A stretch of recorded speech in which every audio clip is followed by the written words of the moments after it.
A decision's been taken to remove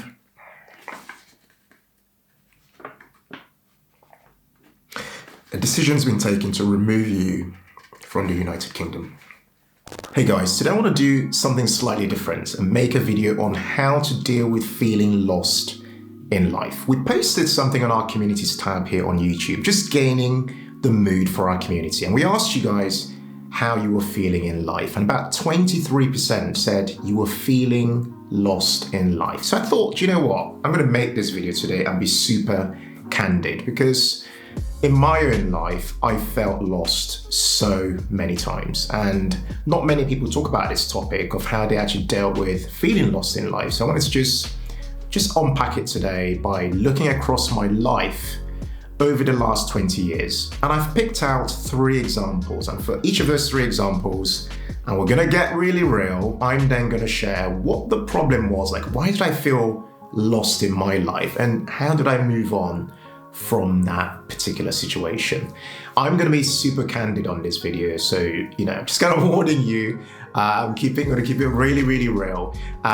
So please do be patient and really just hang on in this video, because I really want to just share my heart here, so that if you're one of those people who has felt lost in life, or maybe feeling lost in life right now, I'm hoping that today's video will really, really help you move forward. Okay, so if you're really enjoying this video today, please hit the like button, and I'd really appreciate you sharing this video with one other person who you think might benefit from the subject of today's video. Okay, so the first example I have for when I felt lost in life was in 2003. Okay, I was around the age of 20, and something very unusual happened in my life. It's not something I've ever shared here. A lot of you guys are aware that I'm a first generation immigrant to this country, and so are my family. But in that year, something very unusual happened. I received this letter, which I've got here, right? I'm going to show you a little bit of it in a second. But what you're looking at right here is, or was, my deportation letter. Yeah. So that stage of my life, I was at university, and we were still trying to get through the many struggles that many immigrants face, trying to settle down in a country and find their feet. And we received this letter. Each of us in our family got one of these. And this is not the letter anyone wants to receive. And this letter completely destabilized my life in every way, shape or form. As every immigrant who's ever moved to any country would know, keeping records is a very important thing. So I went through I've kept every letter you can imagine, because if you're trying to find your feet in a country, you have to keep records which prove kind of where you were at every single moment in time. So I've been through my records and I found this letter, and it brings back so many emotions actually reading it. And it says here, in fact, I'm just gonna cover off the personal information just so you guys can see what I'm talking about. This is the letter here. And it says, as a consequence, a decision's been taken to remove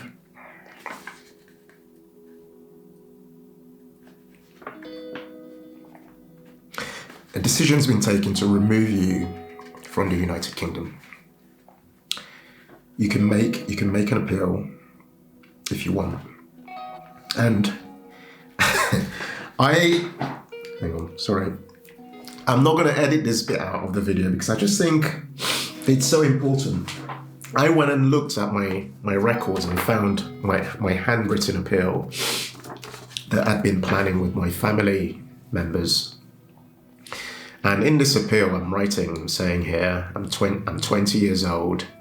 And the bit that really stuck out to me is one where I said, I've lived here now for the past 5 years, a period which has created great uncertainties as to what tomorrow may bring or what the future holds for me and my family. And this is where I felt really, really lost in my life. I remember this stage of my life. I remember like when you're going through these sort of situations, there's no one you can really go to talk to about stuff.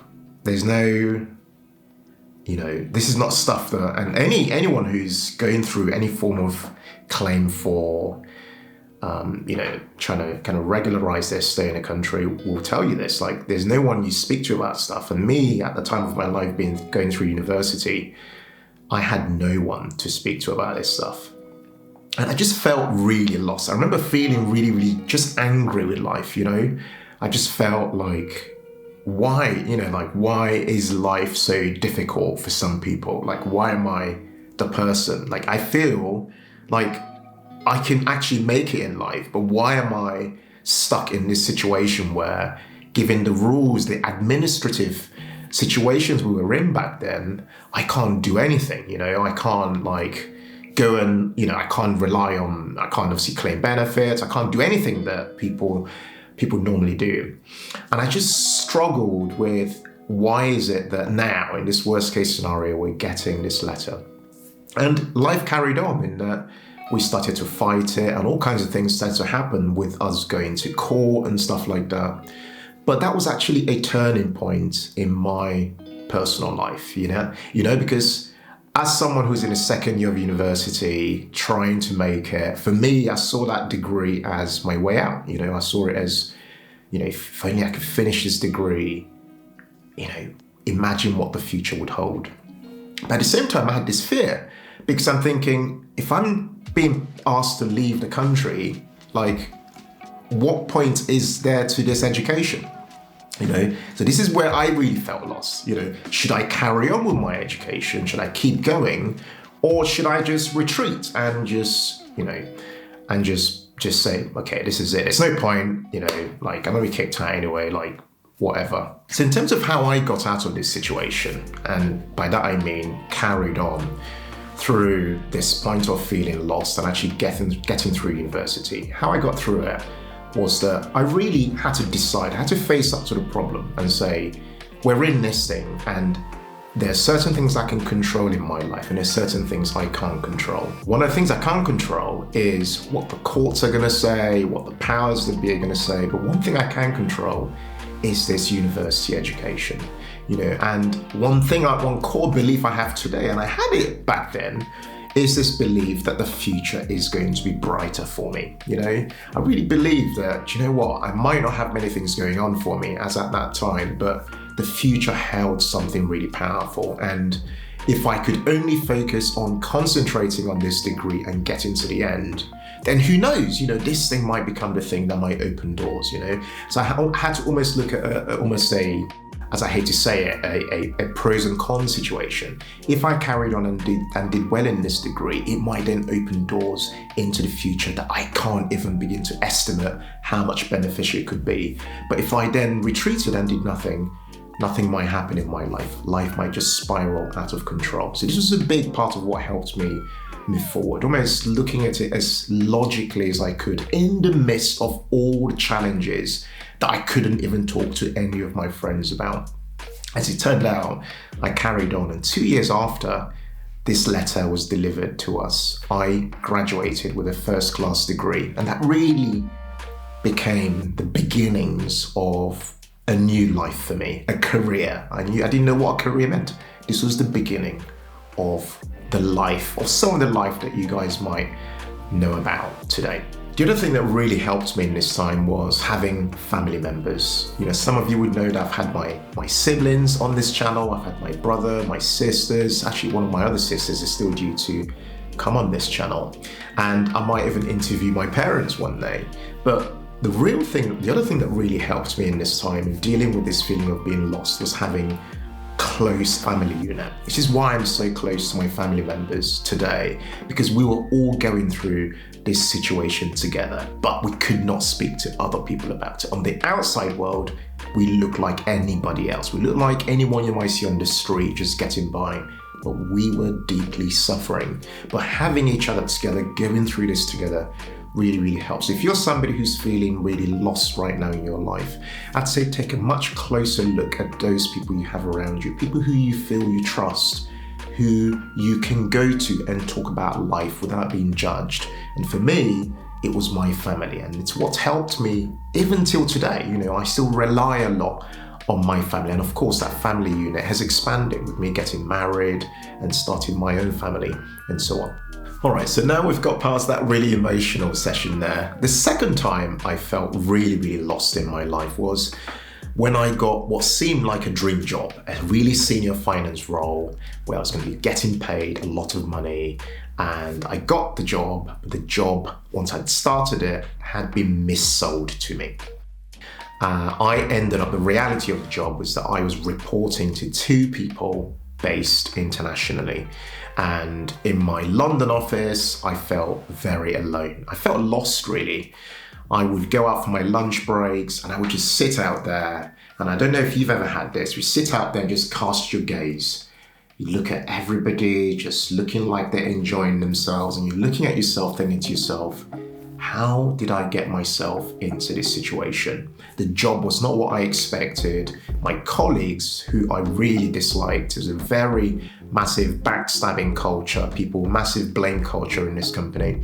And I just felt like I'd made a huge mistake. Why did I accept this job? Why did I take on this role? How do I get out of it without it being a big problem on my CV? I just felt really lost. And every day I felt like I was dragging myself into work. And each time I was at my job, there was huge stress with people I didn't like very much. I just felt so lost. Now, how did I get out of this situation? How did I move myself forward? It really was a case of, should I just stick around in this job I hate, although it's paying me very well, but remain unhappy, or should I cut my losses, move on, and prioritize my happiness? It took a while to get to that latter decision because I had to go and see one of my really, really good friends. He's this guy, I've known him since secondary school, and he knows exactly who I'm talking. He knows I'm talking about him right now. I met him up for lunch, and it's good to have people like that in your life who you can go to, people who truly have your back. They really, even though they know you're struggling with stuff, they just don't judge you. They give you upside advice on how to move forward. And I had this conversation with him, and we came to the conclusion, of course, after also speaking to my wife, that, do you know what? This is the best way forward. I spoke to him primarily because he was in the same industry. And I decided, based on that, do you know what? This is the time to cut my losses. And the second thing I did was to go and see specialist recruiters at the time who, again, have a lot of experience of dealing with people who've been in executive positions and things like that. Again, the advice being given was around the same thing. And the final thing I did was to look at the best case scenario versus the worst case scenario of my potential career over the next 3 years, okay? Because typically people look at CVs and look at 3-year timelines to see how, what you've been doing over the past 3 years. So I looked at a 3-year scenario, compare that to what I'd been hearing from, my really good friend, from this particular individual who's a professional, and also obviously from my own wife. And I decided that, it was really best to cut my losses and make a leap and move on and focus on the things that went well and not the things that did not go well. And by doing that, I was able to really stop feeling lost, feel much more confident about my future prospects, and put myself out there in the marketplace, and then ended up with a much better job in a much better company, paying me, a much better salary compared to where I was. So it really was the best decision for me personally to cut my losses, as hard as it was and as almost embarrassing in some ways as it might have been, cutting my losses, taking that leap and moving forward. Okay, so the final example I've got for you guys for when I felt lost was actually more recently. Some of you might know that we took a month off, although it might have looked like it here on our YouTube channel because videos kept going out and you guys might not have known that, we'd pre-recorded those. My wife and I took a month off to travel, and it coincided very beautifully with our 10-year wedding anniversary. But one thing that we hadn't really talked about was the importance of me feeling lost when it comes to creating on YouTube. I didn't start life out as a creator. I really only started this YouTube channel 2 years ago with my wife, and we were like, yeah, let's just try and create on YouTube. But what you find is that once you start creating, it can be very easy to get sucked into this constant, almost just like you're in this, this almost rat race with the algorithm where you're constantly creating to feed the YouTube algorithm. And I felt that a big part of my own voice, I stopped hearing my own voice in some ways, which might sound really weird for you guys to hear me say, but I don't know if you've ever felt in your life that your inner voice, you're not hearing your inner voice and what your inner voice is saying to you. You're instead hearing lots of what other people are saying, and that might be clouding your judgment in some ways. So what we did, and the solution really here, was that I said to my wife, look, we need some form of timeout. We need to just shut down and literally shut down everywhere. So what we did was take a complete clean break from Instagram, a break from needing to create constantly on YouTube by us just creating various bits of content and letting those just publish whilst we went away and just had some fun, but took that time out to really ask ourselves the important questions. What is the core reason why we're doing what we're doing? What was the reason we started doing what we're doing?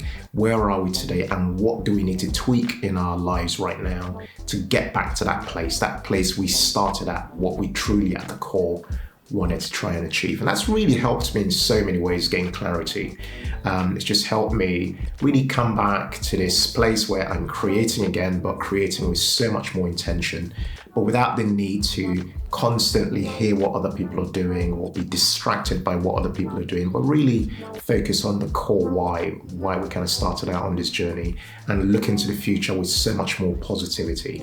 So the point here really is, if you're someone who's feeling lost in your life right now, and this example is something that resonates with you in some way, I'd say what I'd suggest here is taking some time out, having a completely clean break away from what you're doing. Go away somewhere else, change your environment. You don't have to take a whole month off like we did. We were very fortunate to be able to do that. You might take a week off or a few days off, but this core principle remains the same. It's a time for you to go away and almost hit that reset button and recalibrate and ask yourself the really important questions, and come back. And I can almost promise you come back feeling so much more purposeful and looking at the future with so much more excitement. In conclusion, to wrap this video off, I've come to realize that feeling lost is a part of life. It's what life is trying to use as a way to help us to discover ourselves and help us to prioritize what's most important in life. So I'm no longer afraid of feeling lost, because I now have examples in my life of when I felt lost and what I've been able to do about it in order to move forward. I now see it as that moment in my life where I need to take a step back, almost zoom out a little bit, and refocus on what's most important in my life. I hope today's video has helped you in some way and inspired you in some way in believing that whether you're stuck right now in your life, wherever you're stuck, however bad your situation might be, I hopefully have helped you realize that you can move forward from that situation. And if you believe, just as I believe, that the future is bright and can be influenced by your decisions today, then I hope you can move forward, having watched today's video, feeling a lot more positive. Like I said earlier, if you really enjoyed today's video, please hit the like button and share this one video with one other person who you think will benefit from watching this very video. I'd love to hear from you guys in the comments. What aspect of today's video really resonated for you? I'd love to hear. Are you an immigrant, for example? Have you been in similar situations that I've been in my life? And boy, I haven't even told you the half of it. I've just given you a slight introduction. There's so much more to that story. I'd love to hear from you in the comments if that really hit home for you. Or was it my other examples that I gave relating to your job perhaps, or relating to what you feel is your life's purpose? I'd love to know. Jump in the comments and let me know. Thanks again for watching today's video, guys. And as ever, in all things, be thankful and seek joy. Take care and bye for now.